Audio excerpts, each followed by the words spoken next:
এক লোক হাতির ফাঁস দিয়ে হেঁটে যাচ্ছিল। হঠাৎ থেমে গেলেন। একটি বিষয় মনে দ্বিধা তৈরি করায় তিনি থমকে যান।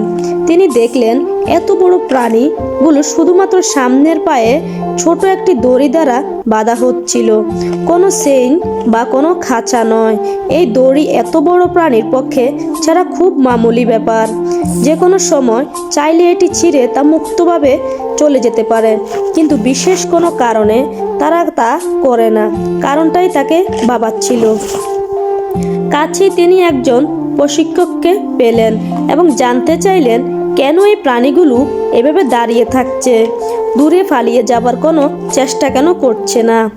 তখন প্রশিক্ষক উত্তরে বললেন, যখন তারা খুব ছোট ছিল তখনও তাদেরকে এই সাইজের দড়ি দিয়েই বেঁধে রাখা হতো, যা বেঁধে রাখার জন্য তাদের ওই সময়ের সাইজের জন্য যথেষ্ট ছিল। বড় হতে হতে তারা ধারণা করতে থাকে এই দড়ি তাদের নিয়ন্ত্রণ করছে, এটি থেকে বেরিয়ে যাওয়া যাবে না। এক সময় এই বিশ্বাসে পরিণত হয়, যেমন এখন তাদের সাইজ দড়ির চেয়ে বহুগুণ বড় হলে বিশ্বাস যে এই দড়ি এখন তাদের ধারণ করতে পারে, তাই তারা তা ছিঁড়ে বাইরে যাবার কোনো প্রচেষ্টা কোনোদিন করে না। লোকটি খুব অবাক হয়েছিল। এই প্রাণীগুলো চাইলেই তাদের বন্ধন থেকে বাইরে আসতে পারে, কিন্তু শুধুমাত্র তারা পারবে না।